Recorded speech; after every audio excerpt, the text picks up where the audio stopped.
तो दोनों एक दूसरे की तरफ आ रहे हैं, तब जाके हम ये फॉर्मूला लगाते हैं, करेक्ट। क्योंकि ऑब्जर्वर सोर्स की तरफ जा रहा है इसलिए ऊपर पॉजिटिव, क्योंकि सोर्स ऑब्जर्वर की तरफ जा रहा है इसलिए नीचे नेगेटिव है, करेक्ट। प्रांजलि सर मेहरा आपकी तुम दोनों को आवाज याद, थोड़ी लो आ रही थी। हेलो, इतना बढ़िया माइक है, तुम्हारा ऑडियो ठीक है ना, वॉल्यूम फुल है तुम्हारा? Yes sir. आयुष तुमको भी कम आवाज आ रही है क्या? नहीं सर, ठीक ही है, आवाज तो ठीक है। तो पास आके बोलो इसका एक मिनट।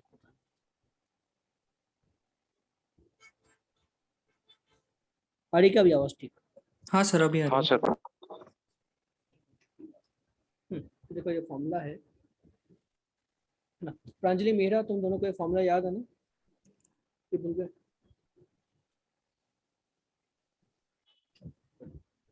तो अब जरा change in frequency delta F कितना है, एफ डैश माइनस एफ, यानी कि F C plus B naught by C minus V S minus F. इसको सिंप्लीफाई करें तो C plus V S minus C plus ये V O minus C plus V S by C minus V S, ये बनेगा क्या? Yes sir. तुम्हारा delta F, तो delta F मुझे क्या मिला, एफ ये सी सी कट गया तो V O plus V S होगा divide by C minus V S. अब क्योंकि स्पीड ऑफ लाइट बहुत ज़्यादा होती है तो ये टर्म नेग्लिजिबल है, तो अप्रोक्सीमेटली तुम्हारा हो जाएगा F V O plus V S by C. Clear हुआ? Yes sir. अब V O plus V S basically तुम्हारा क्या होगा यहाँ पे, वी रिलेटिव हो गया, तो delta F equal to F times V relative by C. Clear? हाँ सर। क्वेश्चन में बस वैल्यूज पुट करो। अभी उन्होंने क्या दिया है, डेल्टा एफ दिया हुआ है,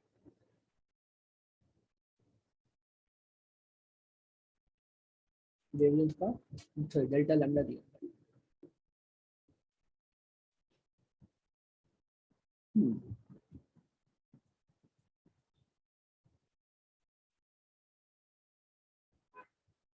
देखो वी रिलेटिव गिवन तुमको,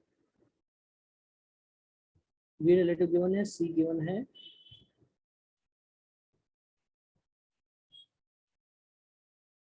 और ये ओरिजिनल वेवलेंथ गिवन है, ठीक है। शिफ्ट निकालना, तो डेल्टा एफ में कितना होगा, एफ बाय सी तुम्हारा क्या होगा, F by C is what, 1 by lambda. Yes sir. तो वी रिलेटिव कितना है अपने पास, 286 किलोमीटर पर सेकंड, लैम्डा कितना, 613 नैनोमीटर।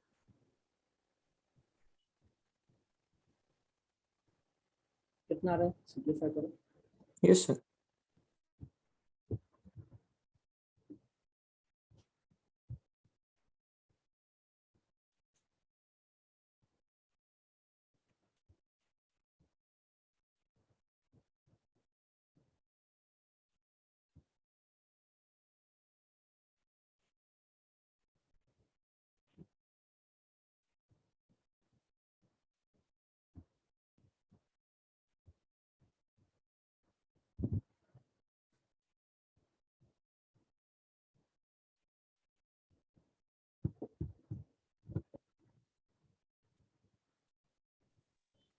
Sir 4.5 into 10⁻11।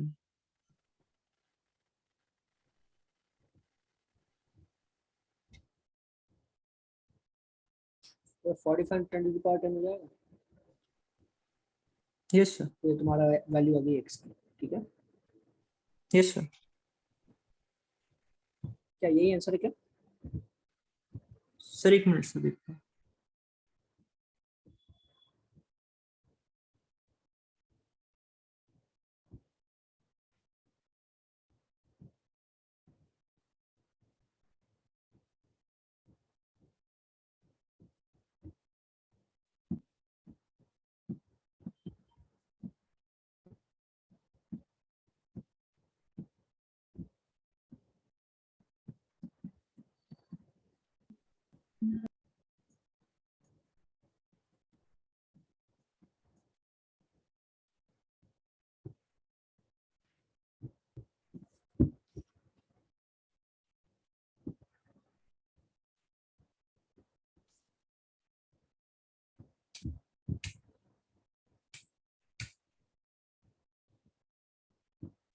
सर 6 आ रही है वैल्यू उसकी। कैलकुलेशन ठीक है ये 286/630। और सर वो -12 नहीं आएगा, +12 आएगा ना ऊपर, उधर क्वेश्चन में -10 दिया है।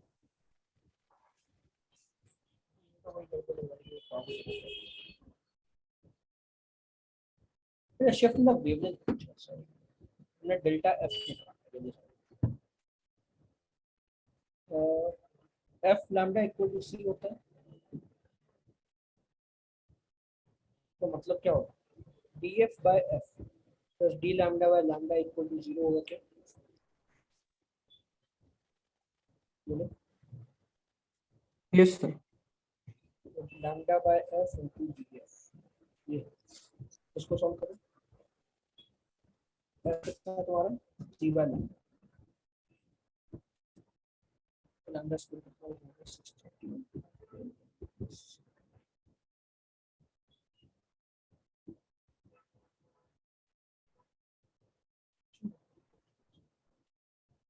और डी एफ कितना, D F is D by lambda,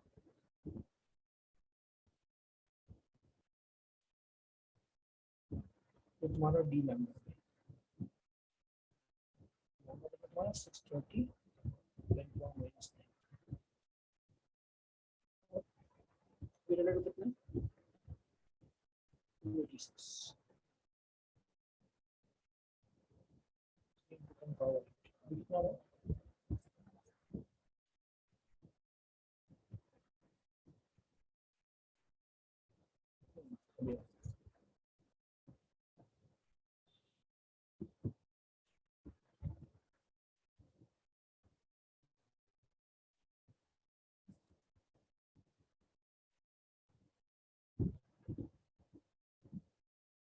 कुछ नहीं।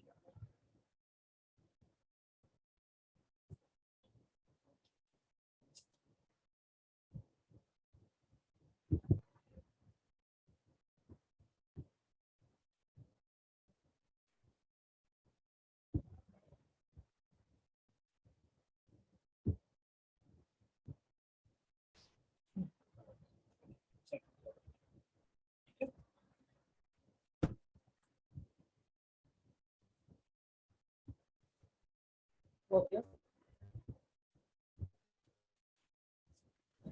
यस सर आ गया।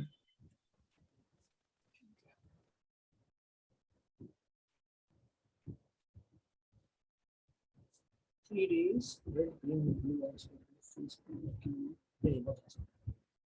तो तुम्हें बस ये चेक करना है इसमें कि टोटल इंटरनल रिफ्लेक्शन होगा कि नहीं, कैसे पता चलेगा?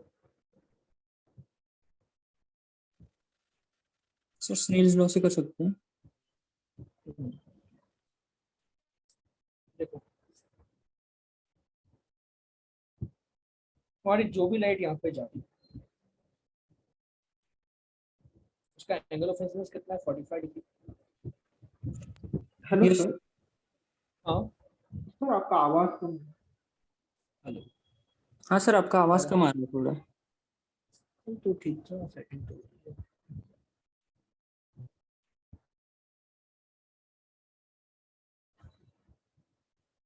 हो सकता है इसका।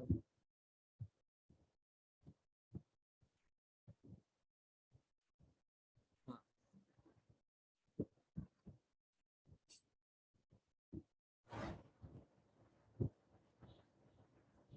अब बता ठीक आ रहा है अभी?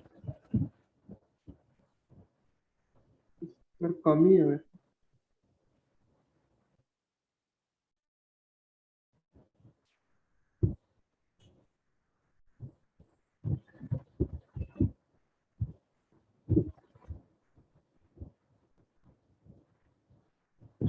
हेलो हेलो, कम आ रही क्या आवाज? हाँ अब ठीक है। क्या भाई? देखो अब बस हमें ये बोलना है कि भाई 45 डिग्री तुम्हारा अगर क्रिटिकल एंगल से ज्यादा है तो PIR हो, 45 डिग्री क्रिटिकल एंगल से कम है तो लाइट ट्रांसमिट हो जाएगी, करेक्ट?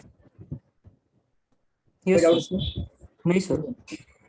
अब देखो 3 कलर हैं तो तीनों का अलग अलग रिफ्रैक्टिव इंडेक्स दिया हुआ है, तो अगर मैं हर एक का क्रिटिकल एंगल निकालूंगा तो ज्यादा मेहनत हो जाएगी। तो शॉर्टकट क्या है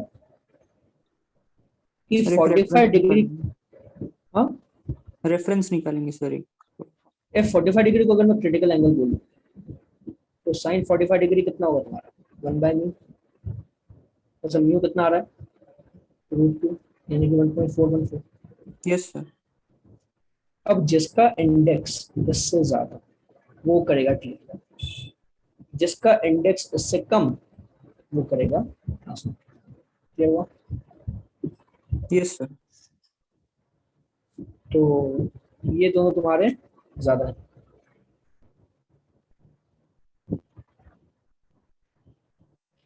तो सिर्फ कौन सा रेड कलर बाहर, ओके।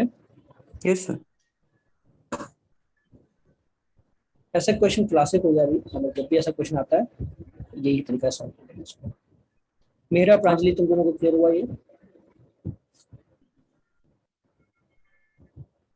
प्रांजलि क्या नहीं कर रही हो?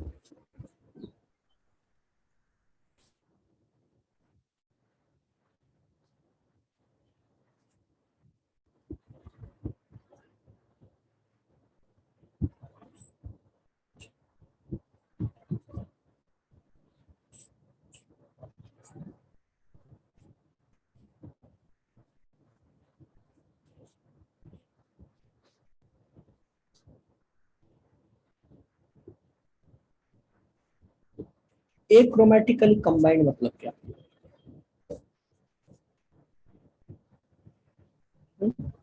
सर मतलब सिंगल लाइट होनी चाहिए, वाइट लाइट होनी चाहिए। क्रोमेटिक मतलब डिस्पर्जन नहीं है, व्हाइट। Yes sir.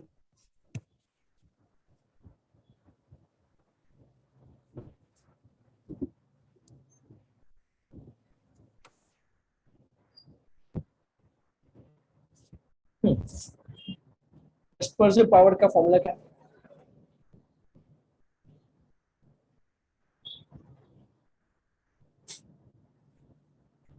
बताओ। थीटा बाय डेल्टा वाई, यानी कि delta we minus delta R by delta, ये हो गया। Yes sir.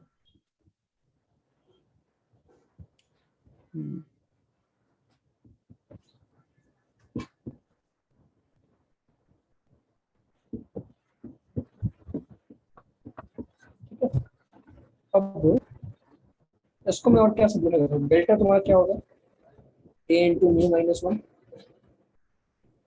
हाँ सर।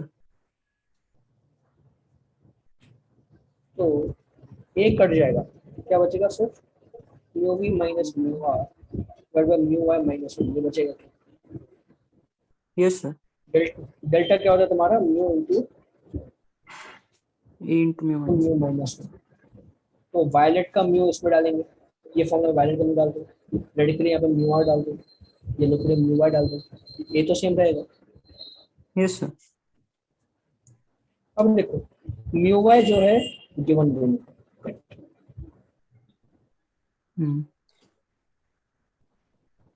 और डिस्पर्सिव पावर, तो मैं mu V minus mu R निकाल सकता हूँ क्या? Yes sir. अब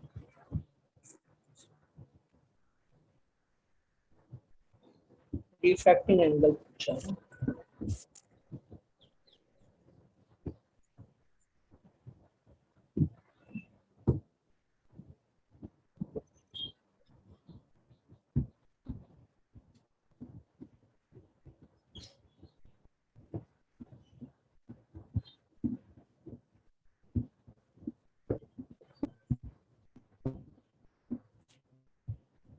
अब हम क्या करेंगे, हमें डेविएशन 2 डिग्री मिली और टोटल डिस्पर्शन 0 मिला।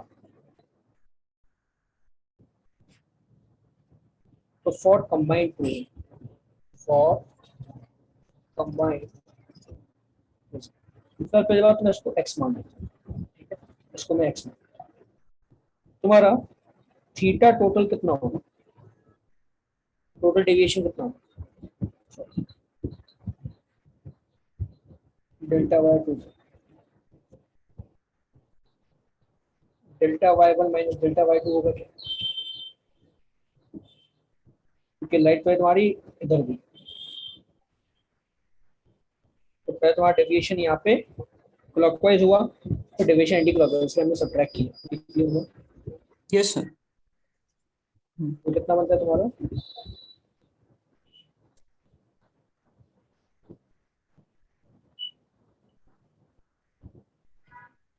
ये डेल्टा वाई टू, ये कितना दिया मुझे?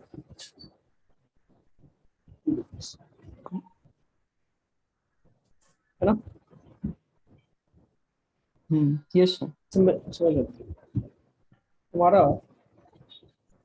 थीटा टोटल, टोटल डिस्पर्शन कितना कितना होगा? Theta one minus theta two, total dispersion तुम्हारा जीरो है। Yes theta one sir. कितना आएगा तुम्हारा? Theta one is A into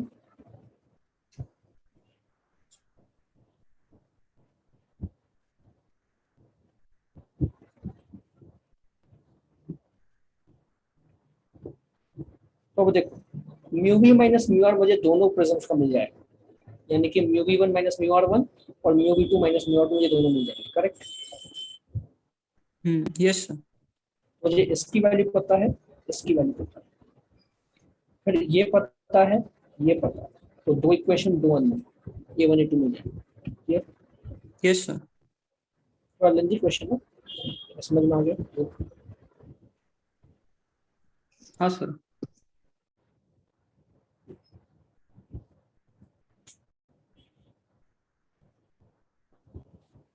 sir ये विराज के डाउट्स थे। ये इसका मैं ऑलरेडी सॉल्व कर चुका हूँ, उसका सोल्यूशन।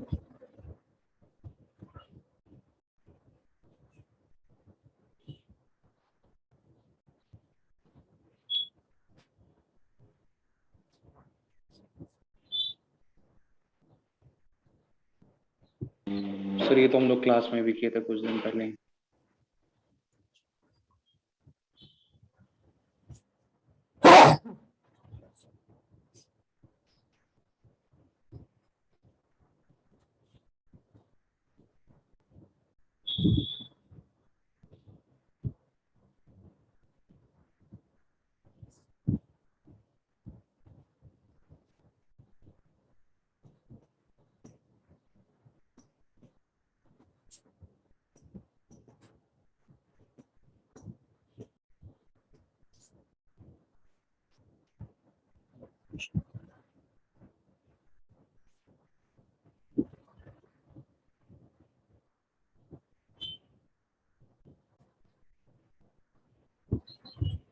ये 1 मिनट देता हूँ, सब लोग ट्राई करो इसको।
आया क्या आंसर?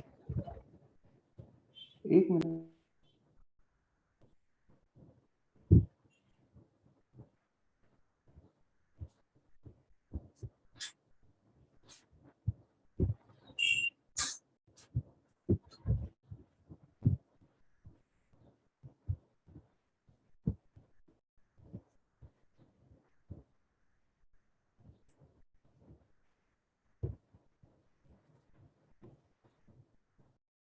तो t इक्वल टू 0 पे p के कितने एलिमेंट्स हैं? 4 n, और q के n। अब p की जो हाफ लाइफ है वो 2 मिनट्स है, तो 2 मिनट बाद ये आधा हो जाएगा, और 2 मिनट बाद और आधा। सर पी की 1 है ना? p की 2 n नॉट बाय 2 बाय 4, ठीक है। इसको देखो, इसकी 2 मिनट है, तो ये 2 मिनट बाद आधा हो जाएगा, उसके 2 मिनट बाद और आधा। ये 4 मिनट में दोनों बराबर हो रहे हैं। Yes sir. तो number of nuclear of R पूछे कितने होंगे, तो पी जितने कम हो गए उतने आर बनेंगे, क्यू जितने कम हो गए उतने आर बनेंगे। Yes sir. तो यहां से मुझे आर कितना मिला, 15 and not by यहां से R equal to 4 N naught minus N naught by 4, 15 and not by और यहां से आर कितना बनेगा, N naught minus N naught by 4। दोनों को ऐड कर दो, टोटल आर मिल जाएगा। क्लियर हुआ? Yes sir, very good option मेरा, N naught minus, very good मेरा। 9 and not by 2.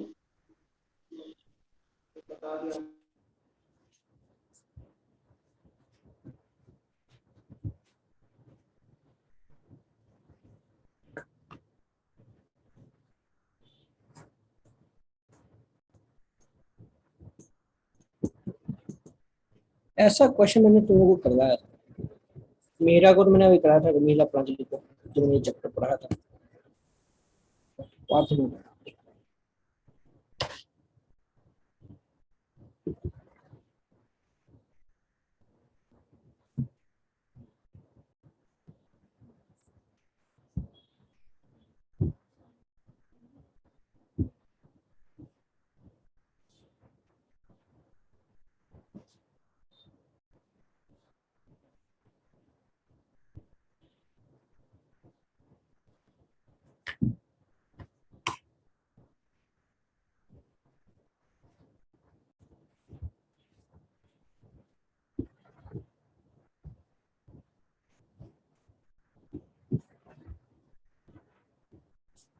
देखो, मान लो t इक्वल टू 0 पे मेरे पास सिर्फ x है, और t टाइम पे मेरे पास कितना है, x और y दोनों है, 1:7 के रेशियो, लेकिन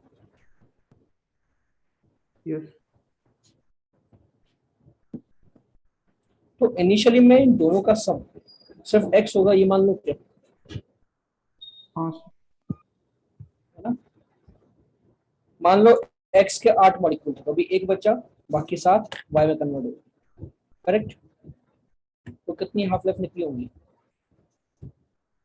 एक हाफ लाइफ के बाद 4, 2 हाफ लाइफ के बाद 2, और हाफ लाइफ के बाद एक बचा, तो कितनी हुई, 1 2 3 हाफ लाइफ हुई। क्लियर हुआ क्या? yes sir. मेरा का सी आया, सी है क्या? हाँ, done?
हाँ बच्चों सर, ठीक है, तो 3 हाफ लाइफ बनेगी। वेरी गुड मीरा, मीरा खूब प्रैक्टिस कर रही है।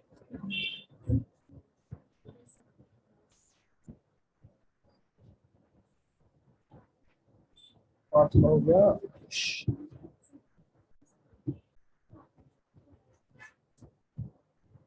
XY planet, okay.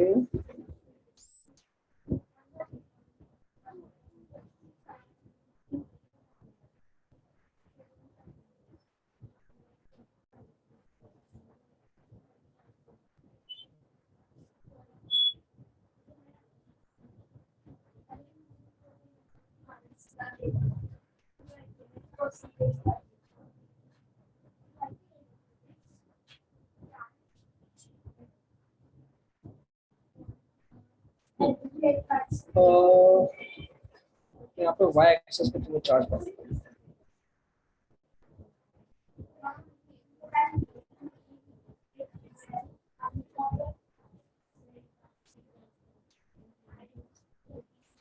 और हमें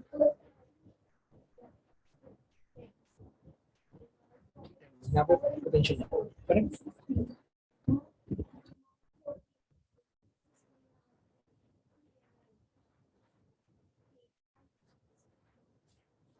तो 3 चार्जेस, देखो तीनों चार्ज का आयुष अलग अलग से पोटेंशियल निकालना पड़ेगा।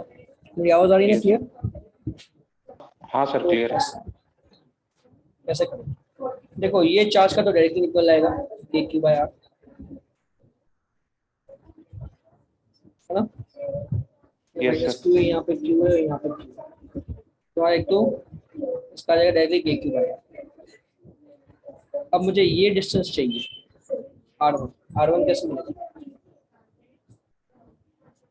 ये दोनों का वेक्टर सब्ट्रैक्शन कर रहे हैं, मुझे r1 मिल जाएगा क्या? हाँ सर। ये दोनों का वेक्टर सब्ट्रैक्शन, तो r1 मुझे कैसे मिलेगा? Under root of a square plus r square minus 2ar cos theta.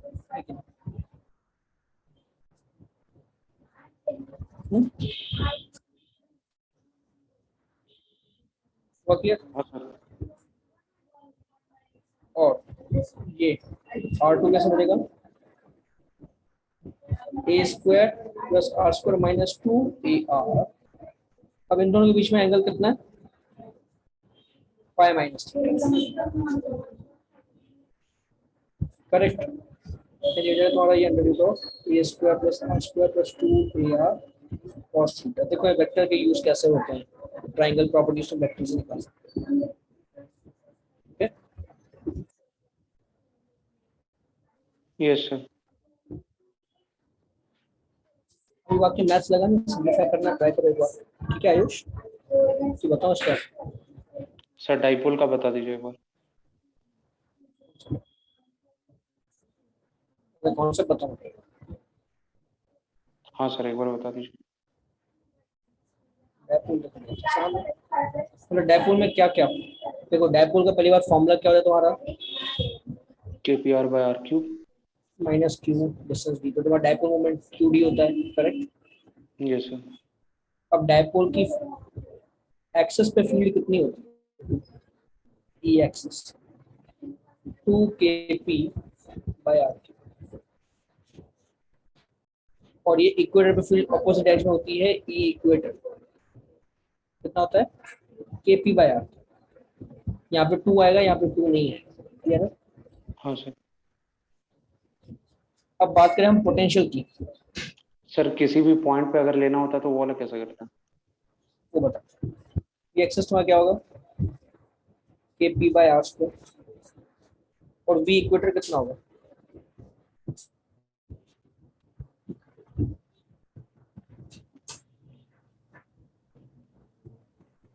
Sir KP by 2R square. यहाँ पे डिवाइड बाय 2 है, तो पोटेंशियल भी लगा दोगे ना? ना, लॉजिक लगाओ। तुम तो बोल रहे हो तुमने देख लिया वो वीडियो, दो वीडियो देख लिया।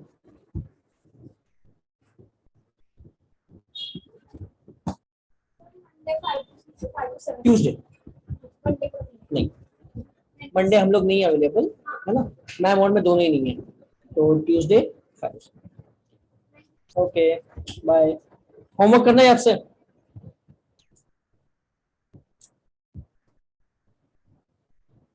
हाँ भाई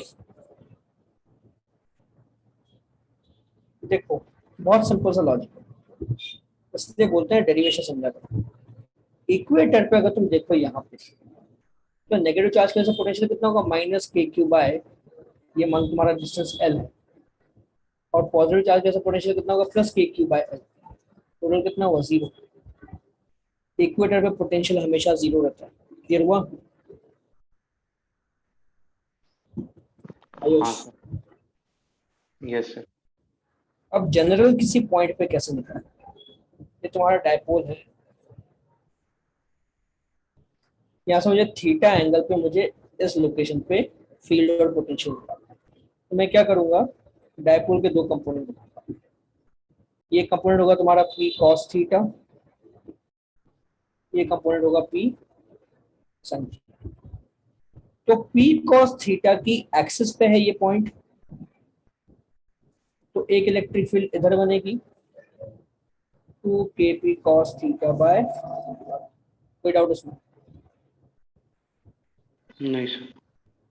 और पी साइन थीटा के इक्वेटर पे है फील्ड पॉइंट, तो उसका फिर बनेगा kp sine theta by R, और ये एंगल दोनों में 90 डिग्री, और ये हॉरिजॉन्टल सा एंगल थीटा बना। क्लियर?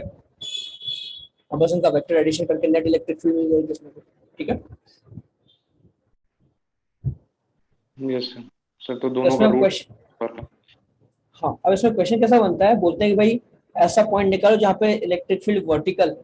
तो वर्टिकल कब होगी, जब इसका हॉरिजॉन्टल कंपोनेंट और ये फील्ड का हॉरिजॉन्टल कंपोनेंट कैंसिल हो जाए, तो फील्ड वर्टिकल हो जाएगी। क्लियर हुआ? Yes sir. ठीक है, अब यहाँ पे पोटेंशियल कैसे मिलेगा, तो ये पी कॉस थीटा की वजह से ये फॉर्मूला लगा दो, तो K P cos theta by R square, और पी साइन थीटा की वजह से पोटेंशियल कितना बनेगा,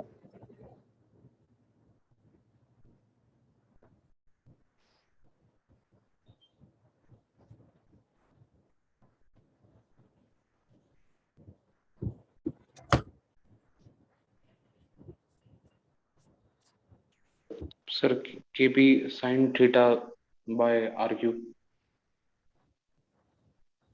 प्रांजलि मेहरा तुम बताओ क्या होगा?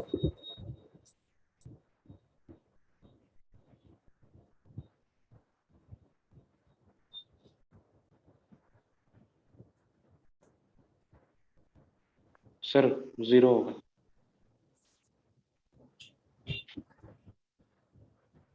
ठीक है, पी साइन थीटा के इक्वेटर पे है पॉइंट, तो उसका पोटेंशियल जीरो, और पी कॉस थीटा की एक्सिस पे है तो उसका ये पोटेंशियल।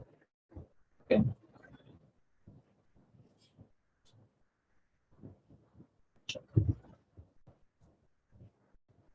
अभी सरफेस टेंशन, विस्कोसिटी अपन ने किया था ना कल, हाँ विस्कोसिटी यस में सर।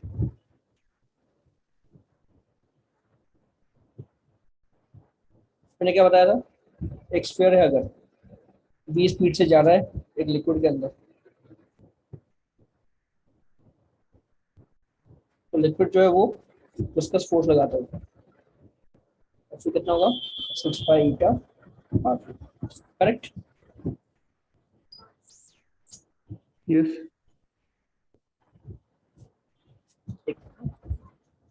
सुनो,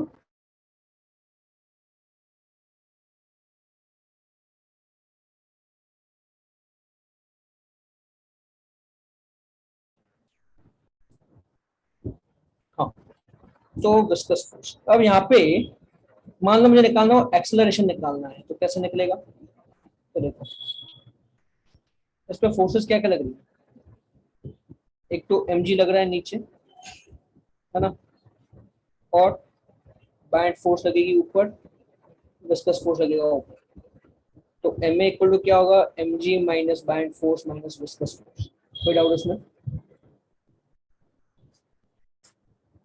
अगर इसकी वेलोसिटी नीचे की तरफ हो, किसी को इसमें डाउट? नहीं सर। कौन सा वाला? m तुम्हारा क्या है? 4/3 pi r cube into density of sphere into a equal to 4/3 pi r cube into density of sphere into g minus by force कितनी लगी? 4/3 pi r cube into density of liquid into g और minus 6 pi eta r. इसको simplify करके आता clear हुआ?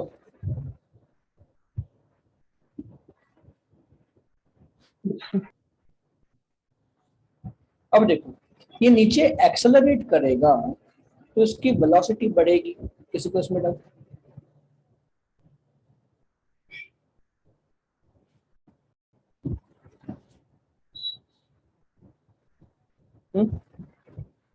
Accelerate कर रहा है तो वेलोसिटी बढ़ेगी।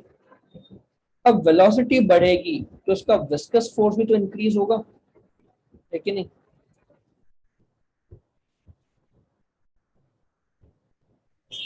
Yes sir. अगर विस्कस फोर्स बढ़ता है तो ओवरऑल टोटल फोर्स कम होते जाएगा।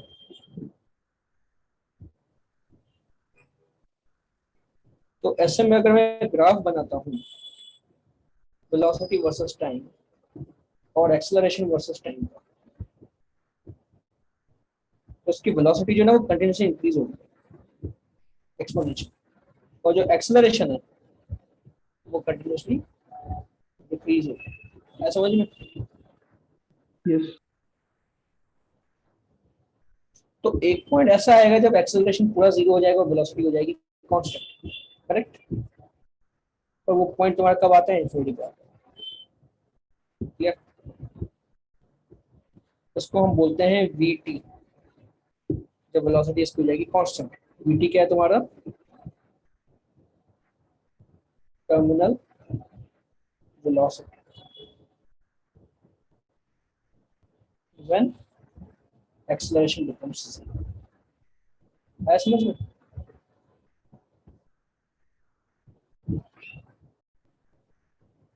तो अगर मैं एक्सेलरेशन को जीरो करूं तो मेरी ये जो इक्वेशन है ऊपर, उसको इक्वल टू मुझे जीरो करना पड़ेगा क्या? और यहाँ पे मैं vt लिख दूंगा इसको। यहाँ तक क्लियर सबको?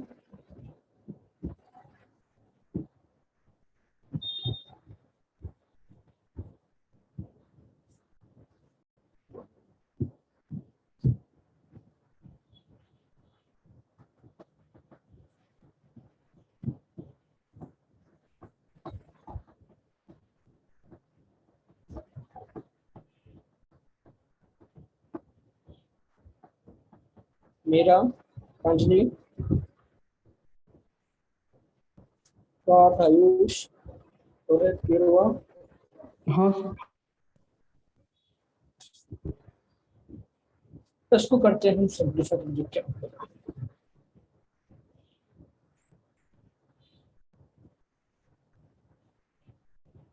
2/9 पाई कट जाएगा।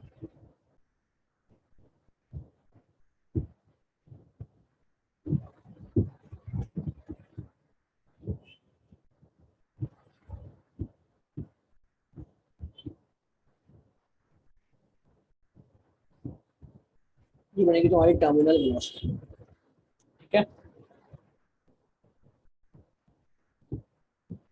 जब तुम्हारा स्फीयर नीचे जाना होगा तब, ओके? तो ये उसकी टर्मिनल वेलोसिटी थी।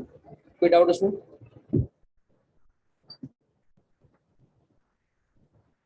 No sir. इसलिए हाँ, तो मतलब वेलोसिटी हो जा रही है कांस्टेंट। तो ऐसे जैसे स्काई डाइवर भी होते हैं ना, वो क्या करते हैं? वो अपना ना ड्रैग बढ़ाते हैं। कैसे बढ़ाते हैं? मतलब एक स्पेशल सूट पहनते हैं और फैल जाते हैं, हाथ पैर फैला देते हैं। तो उससे क्या होता है? उनका जो ड्रैग है, विस्कस जो रेजिस्टेंस है वो बढ़ जाता है।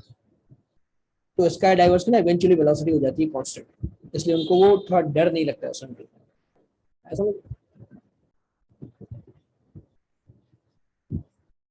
पर हाँ, ऑब्वियसली वेलोसिटी ऐसा नहीं कि कम है, बहुत ज्यादा ही होती है, तो इसलिए हमको पैराशूट की जरूरत पड़ेगी।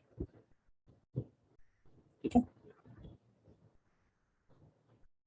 अब मान लो if sphere is lighter than liquid, तो उस केस में क्या होगा तुम्हारा, बाइंड फोर्स ज्यादा होगी और gravity come. Bind force is more than mg, तो ये बाइंड फोर्स लग रही है ऊपर, mg लग रहा है नीचे, और स्फीयर तुम्हारा जा रहा है ऊपर की तरफ। तो अब तुम्हारी जो विस्कस फोर्स है वो नीचे लगेगी। जैसे मुझे क्या मिलेगा अभी, v equal to M G plus F V कर दो फॉर टर्मिनल वेलोसिटी।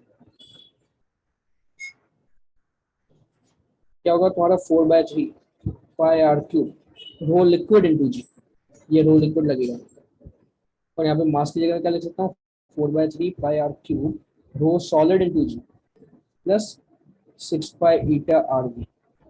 मैं सोचिए वी टर्मिनल मिलेगा अब 2/9 G R square by eta rho L minus rho S. यहाँ पे rho S minus rho L है, यहाँ पे rho L minus rho S हो जाएगा, दैट्स इट, और कोई फर्क नहीं। क्लियर हुआ? Yes sir. तो ध्यान रखना एग्जाम में क्या मतलब क्या गिवन है, जो स्फीयर है वो हैवियर देन लिक्विड है तो नीचे जाएगा, लाइटर देन लिक्विड है तो ऊपर जाएगा। Okay, but the point is दोनों केस में जो टर्मिनल वेलोसिटी वो प्रोपोर्शनल टू आर स्क्वायर होती है, यानी कि रेडियस जितना ज्यादा टर्मिनल वेलोसिटी उतनी ज्यादा, यानी कि जितना बड़ा ऑब्जेक्ट उतना फास्ट नीचे जाएगा। इससे तुम्हारे जो वाटर ड्रॉप्स होते हैं, जब बारिश होती है तो बारिश में जो वाटर ड्रॉप्स आते हैं उनका रेडियस बहुत कम रहता है, तो उनकी स्पीड बहुत कम होती है। जैसे जब हमको बारिश हमारे ऊपर गिरती हुई तो हमको कुछ ज्यादा लगता नहीं है, करेक्ट, क्योंकि उनकी स्पीड कम है। पर अगर उसकी जगह कोई बड़ा ऑब्जेक्ट और आएगा तो टर्मिनल वेलोसिटी बहुत ज्यादा हो जाएगी। दूसरी बात, लिक्विड की डेंसिटी भी सच कम है ये वाला वाटर की, है ना। अगर तुम पत्थर फेंकोगे तो ऑब्वियसली पत्थर की स्पीड ज्यादा होगी, क्योंकि पत्थर की डेंसिटी भी ज्यादा है। क्लियर हुआ सबको? Yes sir. ओके, चलो now we come to surface tension. Surface tension का बेसिक आइडिया सबको है। क्या होता है सरफेस टेंशन तुम्हारा, फोर्स पर यूनिट लेंथ, इसको बोलते हैं सरफेस टेंशन, करेक्ट। एक और उसका दूसरा फॉर्मूला होता है surface energy by surface area. किसी को इसमें doubt?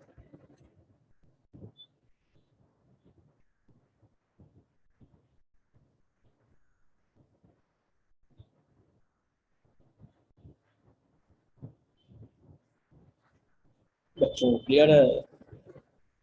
Yes sir, clear. Yes.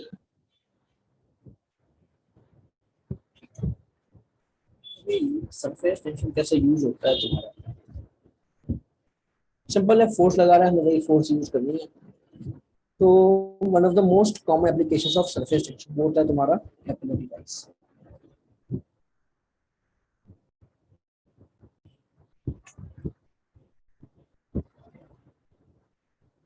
पहले एक सिंपल एग्जांपल लेते हैं।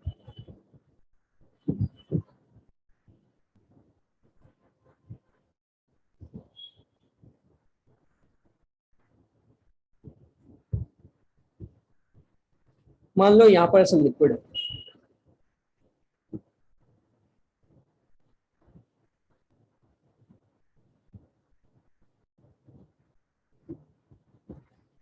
ठीक है,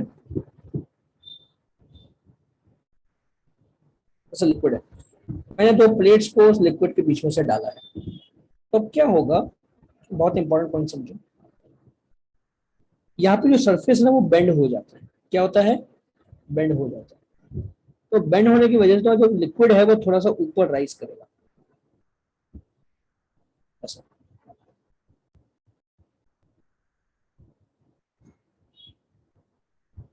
समझे? मतलब सराउंडिंग लिक्विड से जो हाइट है उसकी ज्यादा होगी। ये क्लियर हो रहा है क्या? एच हाइट तक लिक्विड राइज करेगा। तो अब ये एच हाइट कितनी होगी वो हमें पता करना है। और दूसरी बात, लिक्विड हमेशा एक एंगल बनाता है, उसको हम बोलते हैं angle of contact, theta. Theta हो गया तुम्हारा एंगल ऑफ कांटेक्ट। इसकी और डिटेल में जाऊंगा बाद में, तो समझो एंगल ऑफ कांटेक्ट क्या होता है। ठीक है,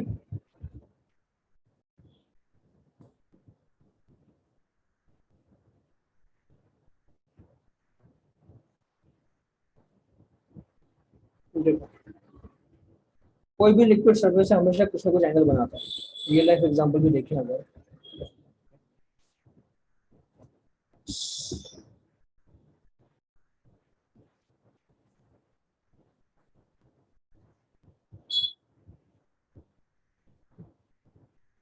जैसे ये है, तो उसको कभी एकदम पास में से अच्छे से ऑब्जर्व करते हो तो तुम ऑब्जर्व करोगे कि जो सरफेस है ना वो एज पे थोड़ा सा कर्व हो जाता है। ऑब्जर्व किया है कभी, yes, यस सर। है ना? तो यहाँ पे भी वो कर्वेचर क्रिएट हो रहा है। वो कर्वेचर जो एंगल बना रहा है अंदर से, उसको हम बोलते हैं एंगल ऑफ कांटेक्ट। ठीक है, ऐसे अगर मर्क्यूरी ग्लास ले लो,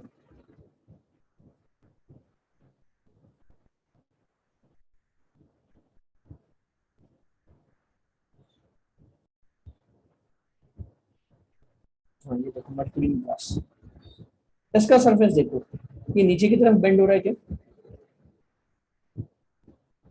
थोड़ा सा अगर ऑब्जर्व करो, एजिस पे वो नीचे बेंड हो रहा है। Yes sir.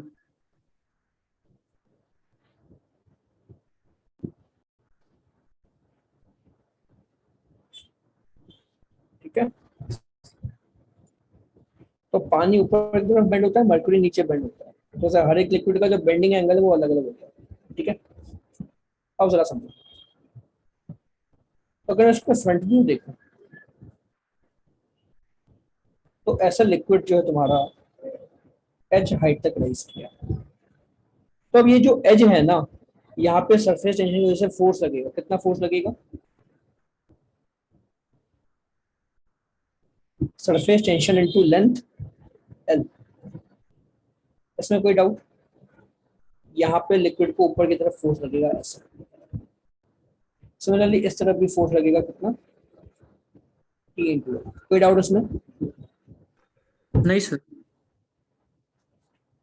अब ये टीएल जो है, क्योंकि ये एंगल थीटा है तो ये एंगल भी थीटा है। करेक्ट। दूसरी बात,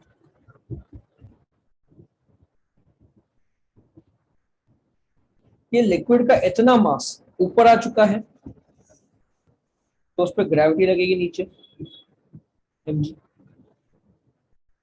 तो जो सरफेस टेंशन है ये इस mg को बैलेंस कर रही है, यानी कि 2 TL cos theta is balancing mg। कोई डाउट इसमें?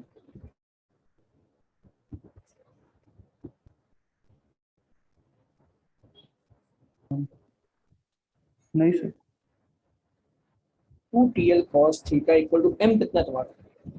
डेंसिटी ऑफ वाटर इनटू ये वॉल्यूम कितना होगा? मान लो ये विड्थ जो है वो d है, ठीक है, विड्थ तुम्हारी यहाँ पे d है, तो d into H into L, तो ये क्यूब बन जाएगा क्या ऐसा? Yes sir. ओके, तो वॉल्यूम कितना हुआ? d into H into L into G. तो मुझे h मिल जाएगा कितना? 2t cos theta by rho G. क्या?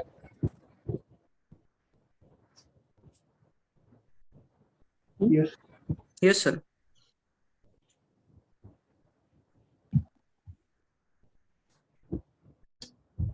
तो ये हो गया तुम्हारा capillary rise between parallel plates. अब कैपिलरी ट्यूब लेते हैं।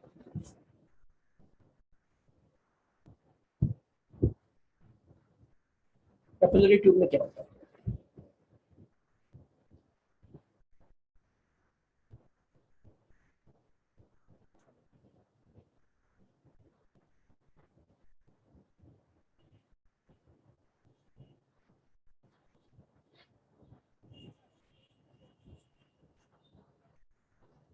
ऐसे अगेन सेम है, लिक्विड में ट्यूब को डिप किया तो लिक्विड जो है वो से राइज करेगा, ठीक है, एच हाइट राइज किया। अब यहाँ पे अगर तुम देखो तो एक सर्कुलर पाथ बनेगा क्या, ऐसा तुम्हारा जो ऊपर है लिक्विड का सरफेस टॉप पे कुछ ऐसा दिखेगा, कटोरे जैसा, स्फेरिकल, ओके। अगेन ये तुम्हारा एंगल ऑफ कांटेक्ट थीटा हो गया। तो अब जरा सोचो, यहाँ पे तुम्हारा जो फोर्स है वो ऐसे कुछ लगेगी फैल के, कोई डाउट इसमें? तो टोटल फोर्स कितनी हो जाएगी, surface tension into 2 pi R होगा क्या, ये रेडियस आर लेंगे, सरफेस टेंशन इनटू लेंथ तुम्हारी फोर्स हो जाएगी, करेक्ट। यस लेकिन ये फोर्स जो ना वो एंगल पे है, तो जब वर्टिकल कंपोनेंट कैसे मिलेगा उसका, cos थीटा यहाँ पे मल्टीप्लाई, ठीक है। अगेन ये बैलेंस करेगा तुम्हारा mg को, तो 2 pi R T cos theta equal to mg कर दें, 2 pi R T cos theta equal to m कितना होगा, डेंसिटी इनटू वॉल्यूम, वॉल्यूम कैसे मिलेगा मुझे इसका, area pi R square into height h, R यहाँ से मुझे अगेन h आ जाएगा कितना, 2t cos theta by rho G R, ठीक यस है,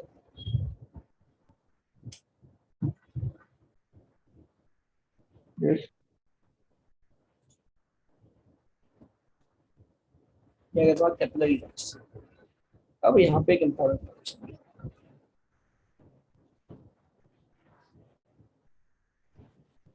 अगर ट्यूब की जो टोटल हाइट है वो L है, if L is more than H then liquid rises up to H, यहां तक ही लिक्विड राइज होगा, करेक्ट। लेकिन अगर मान लो ट्यूब की हाइट H से कम है तो क्या होगा, मान लो ट्यूब तुमने यहां तक ही रखी तो फिर क्या होगा,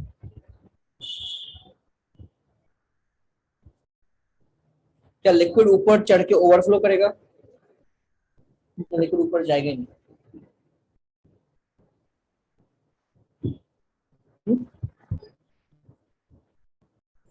क्योंकि लिक्विड की कैपेसिटी है H हाइट तक जा पाने की, पर तुम्हारी ट्यूब इतनी लंबी है ही नहीं, ट्यूब उससे छोटी है, जैसे में लिक्विड क्या करेगा, ओवरफ्लो करेगा या नहीं करेगा, सर नहीं करेगा, जाएगा ही नहीं। जाएगा ही नहीं, तो क्या करेगा, हाइट और कम हो जाए। हाइट किसकी कम है, सर अच्छा राइज लिक्विड की और की नीचे हो हाइट। जाएगी, हाँ और कम हो जाएगा, मतलब एल से भी कम, यस उस केस में liquid rises up to top of T, H okay, नहीं H नहीं जाएगा, L तक जाएगा, करेक्ट। चल तक कहाँ से यार, but then angle of contact कैसे चेंज होगा,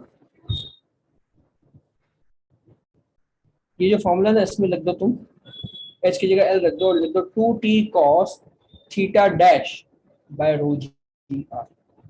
एक्चुअली एंगल थीटा होना चाहिए पर क्योंकि ट्यूब की हाइट कम है तो लिक्विड का एंगल चेंज हो जाएगा, ठीक है, बट ओवरफ्लो नहीं करेगा, ओके। Yes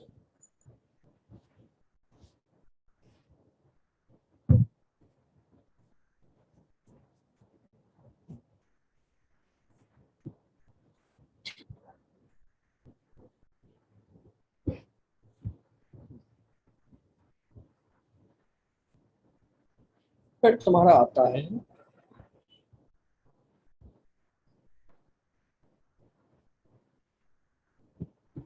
excess pressure. देखो सरफेस टेंशन को तुम विजुलाइज कर सकते हो कैसे?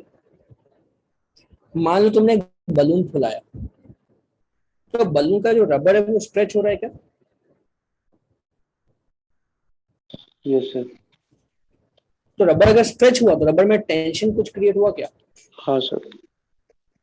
तो सिमिलरली सरफेस टेंशन भी कुछ वैसा ही कर रहा है लिक्विड के सरफेस में, ठीक है? तो surface tension is always trying to minimise the surface. समझ में आया? सर इसका एक एग्जांपल है ना, वो वाला बॉटल के ऊपर कोई भी ग्लास के ऊपर अगर नेट लगा दें, नेट वाला, और उसके अंदर पानी भरा हुआ हो और एक बार ढक दें, फिर उल्टा भी कर दें कपड़े तो भी से, पानी। हाँ, पानी नहीं गिरता सरफेस टेंशन। करेक्ट, किया है तुमने? हाँ सर, ये सब तो बहुत किया।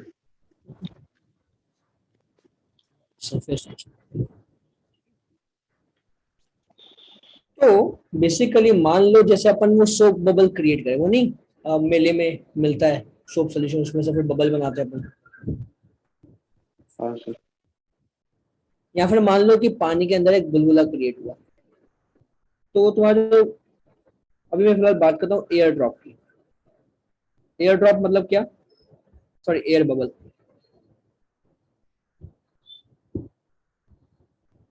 मान लो तुम्हारा आसपास पूरा पानी भरा हुआ और तुमने पानी के अंदर एक एयर बबल क्रिएट किया, तो एयर बबल तुम्हारा हमेशा स्फेरिकल बनता है, ठीक है?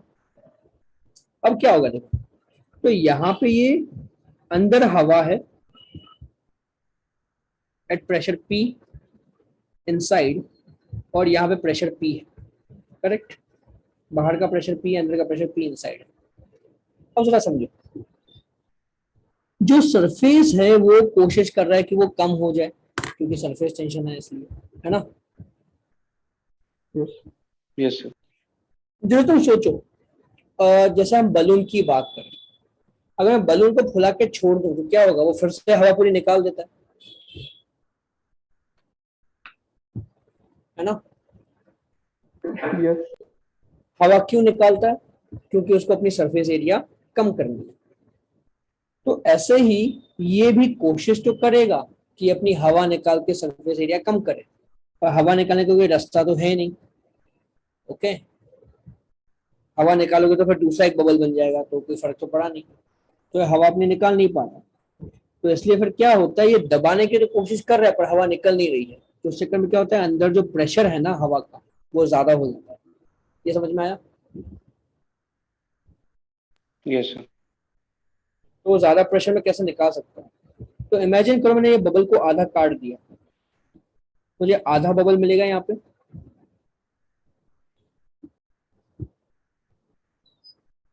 तो इस बबल की सरफेस पे हर जगह सरफेस टेंशन की फोर्स लगेगी। Force due to surface tension is equal to T times 2πr, क्योंकि total length of the path 2πr है, और इनटू सरफेस टेंशन कर देंगे। कोई डाउट इसमें? नहीं सर। अभी जो अंदर का प्रेशर है वो कितना फोर्स लगाएगा? P inside into πr square. πr square क्यों? क्योंकि यहाँ पे सर्कल का एरिया कितना बनता है? πr स्क्वायर, कितना फोर्स लगाएगा। सिमिलरली जो बाहर का प्रेशर है वो भी फोर्स लगाएगा, लेकिन उसका नेट फोर्स कितना बनेगा बाहर के प्रेशर का? P into πr square. तो ये सारे फोर्स आपस में बैलेंस कर दो, तो P πr square plus force due to surface tension equal to PI πr square. तो force due to surface tension equal to क्या होगा? PI minus P πr square. ये कितना है? T into 2πr equal to PI minus P into πr square. तो PI minus P कितना मिला? 2T/r। ये हो गया तुम्हारा एक्सेस प्रेशर। क्या हुआ? सर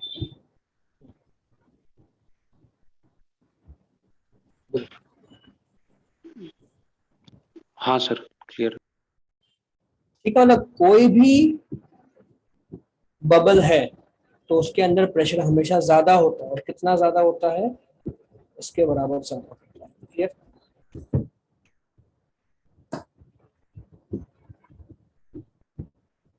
अब हम बात करें सोप बबल की। तो सोप बबल मतलब क्या?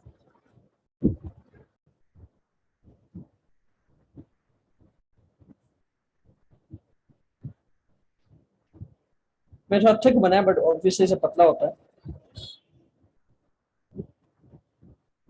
तो यहाँ पे अंदर एयर है, देन ये अगेन सोप सोल्यूशन है, और बाहर फिर से एयर। तो सरफेस कितने बने? एयर और सोल्यूशन के बीच एक अंदर वाला सरफेस बनेगा, फिर सोल्यूशन और बाहर की एयर के बीच बाहर वाला सरफेस बनेगा। तो टोटल 2 सरफेस बनेंगे क्या यहाँ पे? Yes sir. तो अब अगर मैं यहाँ पे इसका सेम डायग्राम बनाता हूँ,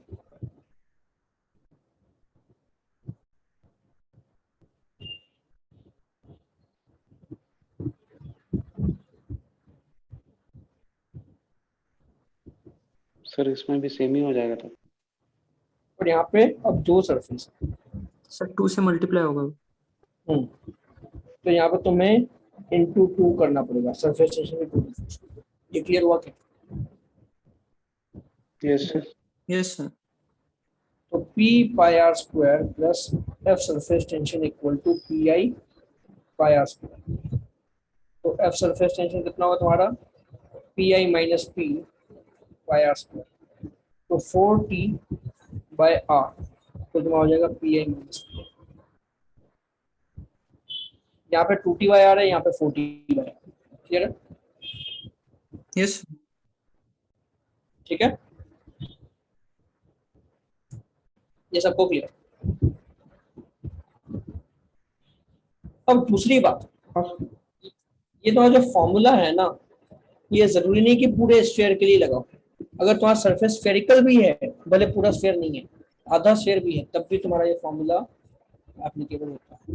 ओके, सर जैसे ड्रॉप्स में लग जाएगा क्या? ड्रॉप तो पूरा स्फीयर बन गया। और मान लो कि जैसे ये टेबल है, तो टेबल पे एक ड्रॉप बनेगा ऐसा, है ना? Yes sir. क्या ये पूरा स्फीयर है क्या? नहीं सर। और तब भी ये स्फेरिकल पार्ट बना रहा है, तो यहाँ पे अंदर का प्रेशर तुम ये फॉर्मूला से निकाल सकते हो। बस तुम्हें रेडियस क्या चाहिए? ये रेडियस चाहिए। क्लियर? Yes sir.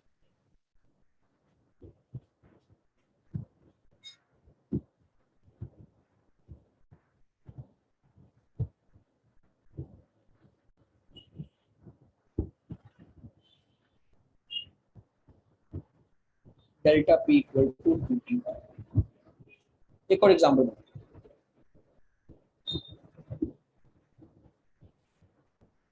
तुमने अभी कैपिलरी पढ़ा?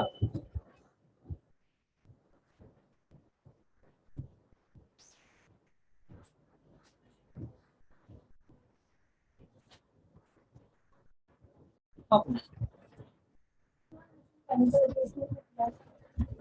कौन सा, थर्ड वाला?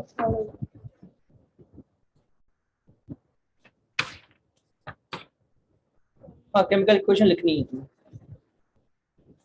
जैसे मैग्नीशियम वायर को हमने एयर में बर्न किया, मैग्नीशियम ऑक्सीडाइज होगा, तो उसकी केमिकल इक्वेशन बनानी। ठीक है, ऐसे पॉसिबल।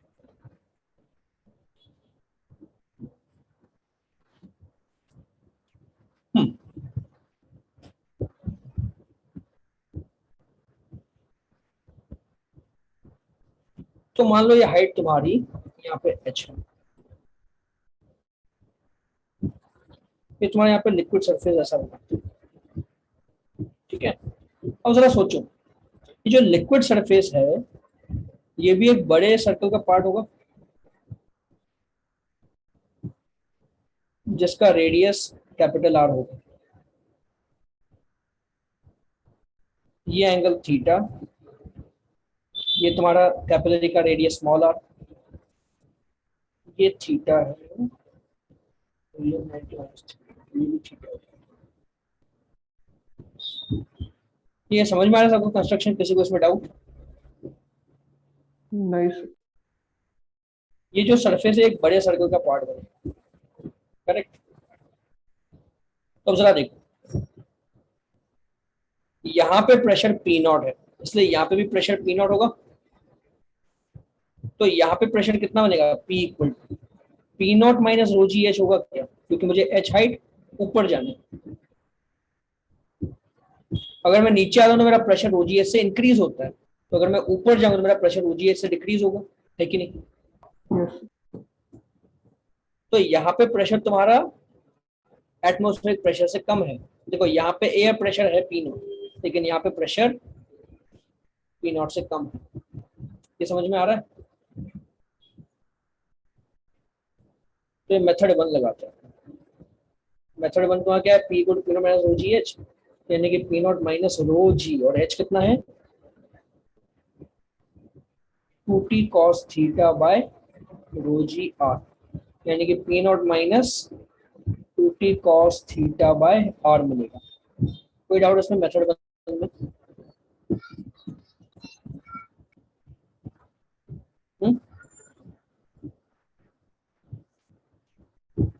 ये क्लियर हुआ। Yes, यहाँ sir. Pressure P not, H height ऊपर गया तो ये मिला, ये मुझे मिला प्रेशर पी। अब मेथड 2 ट्राई करें। मेथड 2 क्या है तुम्हारा, ये तुम्हारा स्फेरिकल सरफेस, यहाँ प्रेशर पी नॉट है, यहाँ प्रेशर पी है, तो एक्सेस प्रेशर कितना होगा पी नॉट माइनस में, Not minus. वो कितना होना चाहिए तुम्हारा 2t बाय कैपिटल आर। देखो एक्सेस प्रेशर तुम्हारा कितना है 2t बाय कैपिटल आर, मतलब रेडियस ऑफ कर्वेचर, तो इसका radius of curvature capital R है, करेक्ट। और जरा सोचो कैपिटल आर कैसे मिलेगा तुम्हें, small R divide by cos theta करो तो कैपिटल आर मिल जाएगा क्या।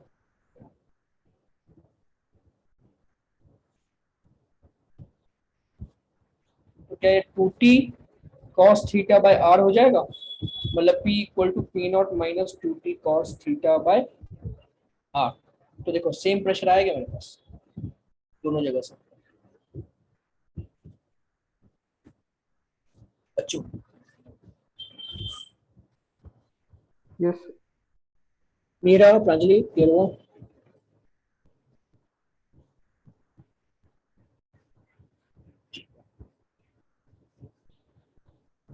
तो दैट मीन्स कहीं पे भी स्फेरिकल सरफेस मिले एक्सेस प्रेशर लगाना है, बस तुम्हें याद क्या रखना है कि अगर सोप बबल है तो सरफेस दो होते हैं, इसलिए हर चीज डबल हो जाती है। तो अगर सोप बबल नहीं है, जैसे मान लो लिक्विड का ड्रॉप है या फिर एयर बबल इनसाइड वाटर है, तो उस केस में हमें 2t बाय आर करना है एक ही सरफेस में। ओके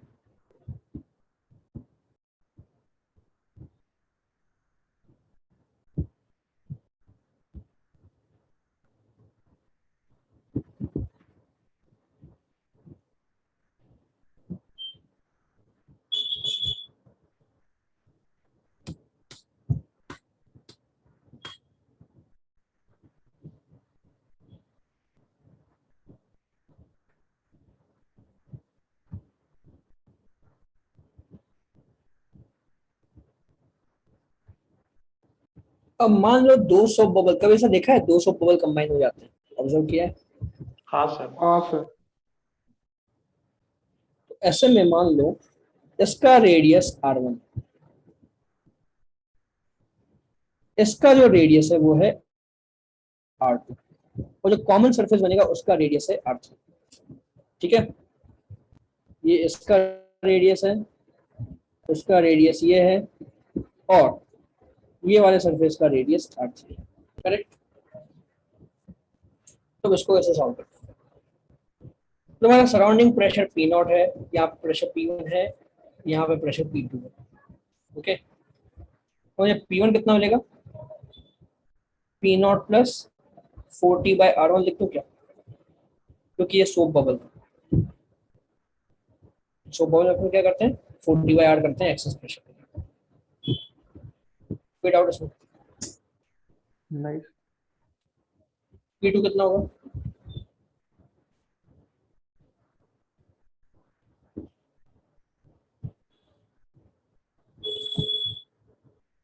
बोलो।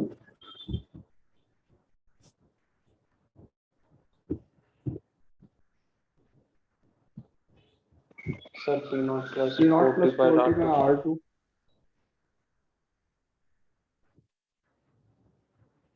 ठीक है, अब जरा इन दोनों का डिफरेंस अगर हम निकालें, P2 माइनस P, देखो अगेन अब ये सरफेस के अक्रॉस दो प्रेशर है, तो ये तुम्हारा इक्वल टू हो जाता है 40/R, समझ रहे हो?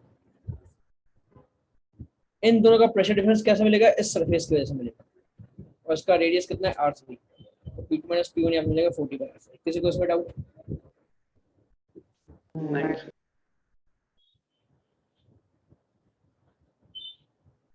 तो P2 कितना है तुम्हारा? ये वैल्यू, इसको रखते हैं यहाँ पे, माइनस P1 की ये वैल्यू रख देते हैं यहाँ पे, इक्वल टू 40/R3। वैसे क्या मिलेगा? P0 माइनस P0 कट जाएगा, और 40 भी कट जाएगा, फिर मिलेगा 1/R2 minus 1/R1 equal to 1। ठीक है,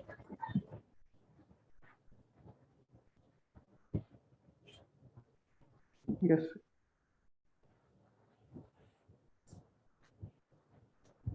ये क्वेश्चन मेंस में आता है, कॉमन सरफेस का रेडियस पूछेंगे कितना, वैसे सब। ठीक है, Yes. और तुम्हारा मैंने सरफेस एनर्जी बताया था, सरफेस एनर्जी क्या होता है? सरफेस एनर्जी, तो सरफेस टेंशन मैंने बताया था क्या होता है।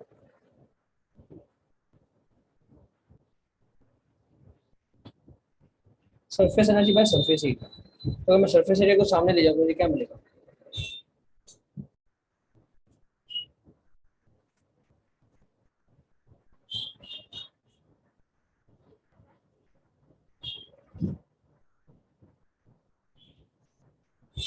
तो उस पर क्वेश्चन कैसे बनते हैं, देखो मैं क्वेश्चन करवाता हूँ, आइडिया लग जाएगा। मान लो मेरे पास ना 3 छोटे ड्रॉप्स, ये कंबाइन करके एक बड़ा ड्रॉप बना, ठीक है?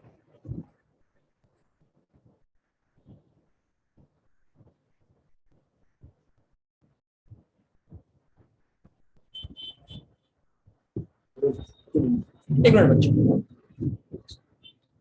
बच्चों, हाँ हमें हमें 10 मिनट लगेगा, सब चलेगा? अच्छा,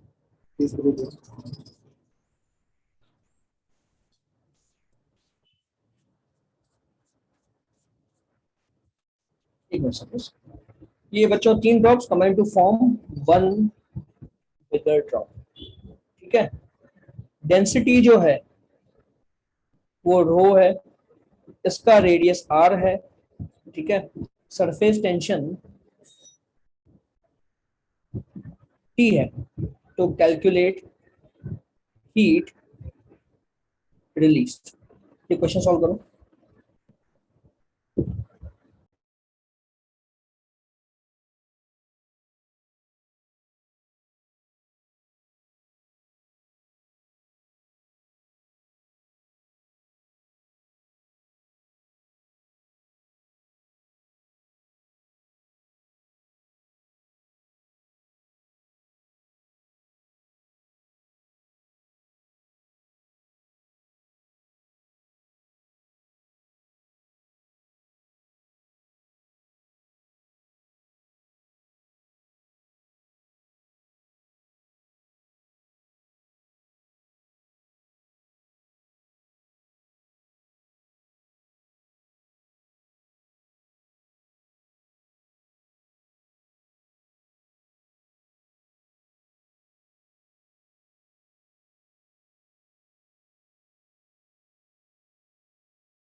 अब बच्चों हुआ सॉल्व?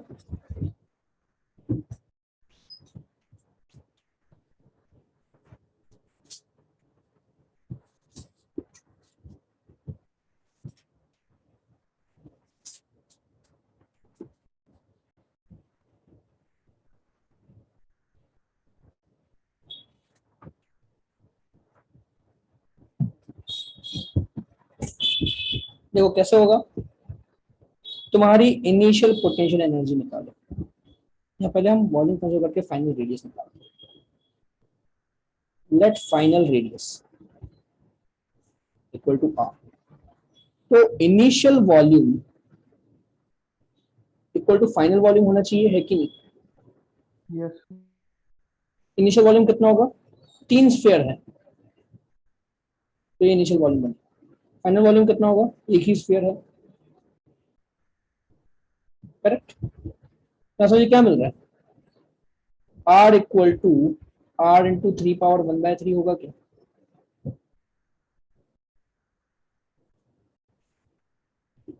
बोलो। yes, अब तुम्हारा इनिशियल पोटेंशियल एनर्जी कितनी होगी? P1 तुम्हारा होगा 3 ड्रॉप्स है इनिशियल, कितने हैं? 3 ड्रॉप्स है। और हर एक ड्रॉप की पोटेंशियल एनर्जी कितनी होगी? Surface tension into surface area, correct? ऐसे ही फाइनल कितना होगा तुम्हारा? एक ही ड्रॉप है, उसकी सरफेस टेंशन T इंटू उसका surface area 4 pi capital R square, यानी कि T इंटू 4 पाई। अब कैपिटल आर तुम्हारा कितना है? स्मॉल आर इंटू 3 पावर 1/3, तो आर स्क्वायर इंटू 3 पावर 2/3 हो जाएगा क्या?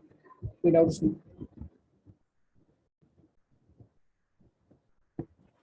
बोलो। तो अब तुम्हारा इनिशियल एनर्जी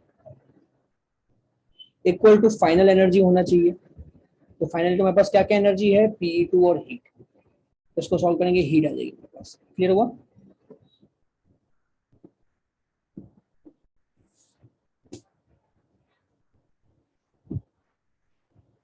yes, sir.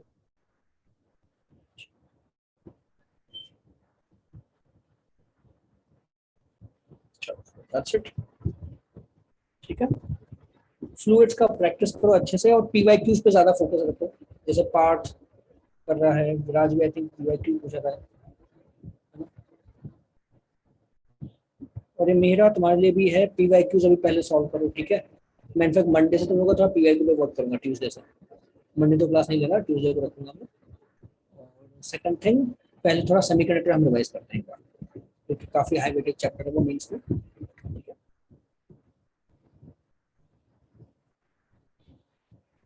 कोई डाउट किसी को? और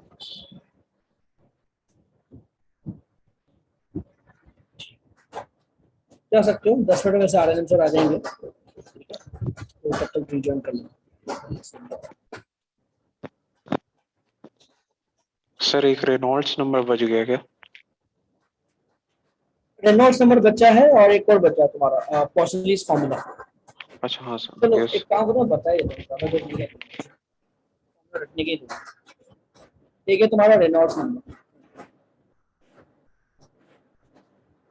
R इक्वल टू होता है rho B D by eta, मतलब बेसिकली एक पाइप से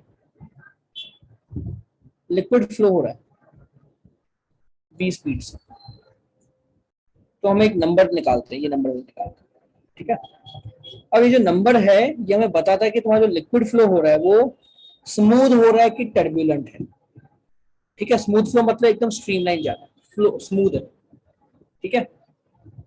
और टर्बुलेंट मतलब पानी उधर उधर भागने की कोशिश कर रहा है रैंडमली, ओके? तो उसकी रेंज होती है R less than 1000, I think यही वैल्यू है, मतलब स्मूथ या फिर स्ट्रीमलाइन।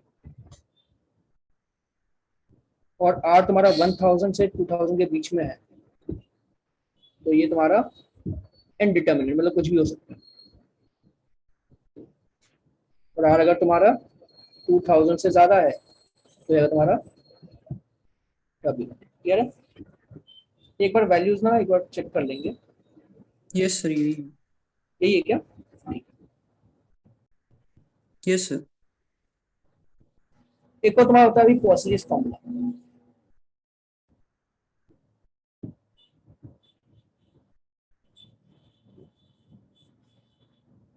ये क्या बोलता है कि मान लो एक पाइप से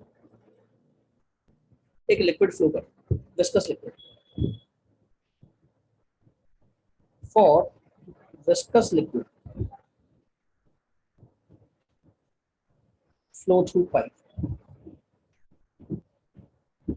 एक इंपॉर्टेंट पॉइंट समझो बच्चों, प्रेशर जो है ना वो कंटिन्यूसली ड्रॉप होता जाता है। अगर लिक्विड विस्कस नहीं होगा तो प्रेशर कांस्टेंट रहेगा, पर अगर विस्कस है तो प्रेशर ड्रॉप होगा। तो यहाँ पे मान लो प्रेशर P1 है, यहाँ पे प्रेशर P2 है, तो जो डेल्टा P है ना, P1 minus P2 equal to delta P, वो होता है तुम्हारा कितना, सॉरी, रेट ऑफ फ्लो यानी कि वॉल्यूम बाय टाइम, इसको लिखता हूँ Q। ये तुम्हारा होता है डेल्टा P, तो क्या है आगे फॉर्मूला,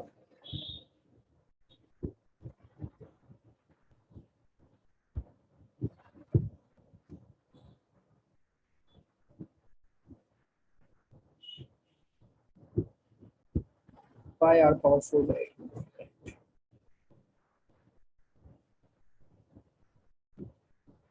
8 बीटा L। यहाँ पे L क्या है तुम्हारा, ये लेंथ L हो गई, रेडियस R हो गया, तो कितना पानी फ्लो करेगा वो इससे मुझे पता चलता है। डेल्टा P तुम्हारा क्या है, P1 माइनस P2, ठीक है। इसको तुम लिख सकते हो फ्लो रेजिस्टेंस, यहाँ पे डिफाइन कर सकते हो flow resistance, flow resistance R flow तुम लिख सकते हो 8 beta L by pi R power 4, ठीक है। तो यानी कि मैं अगर Q इंटू R फ्लो लिखूं तो that is equal to delta P, और ये तुम्हारा जो फॉर्मूला है ना, this is similar to Ohm's law. Ohm's law में क्या होता है, I R equal to voltage होता है क्या, तो प्रेशर की जगह वोल्टेज आ गया, ये रेजिस्टेंस हो गया, और ये तुम्हारा फ्लो का रेट हो गया, करेक्ट। करंट, यहाँ पे पानी का करंट है, यहाँ पे बिजली का करंट, क्लियर हुआ। Yes yes sir. तो ऐसा तुम इसको क्वेश्चन को सॉल्व कर सकते हो। और दूसरी बात, जब तुम रेजिस्टर को सीरीज और पैरेलल में ऐड करते हो, वैसे ये भी सीरीज और पैरेलल में ऐड होते हैं, okay. Yes sir. Series parallel of electric resistance is also applicable in RC, ठीक है। चलो, तो ये हो गया तुम्हारा चैप्टर खत्म, ठीक है। इसमें क्वेश्चन सारे सॉल्व करो ज्यादा, और डाउट कुछ भी आता है पूछो, क्योंकि इतनी मेहनत से चैप्टर पढ़ा भी, रिवाइज किया पूरा, तो क्वेश्चन एटलीस्ट होने चाहिए सारे, तो एग्जाम में कोई क्वेश्चन छूटे नहीं, इसलिए डाउट सारे क्लियर करना है, ठीक है। Yes sir. ठीक है, मैं जाता हूँ, तो में सर आ जाएंगे, तब तक मैं ब्रेक ले।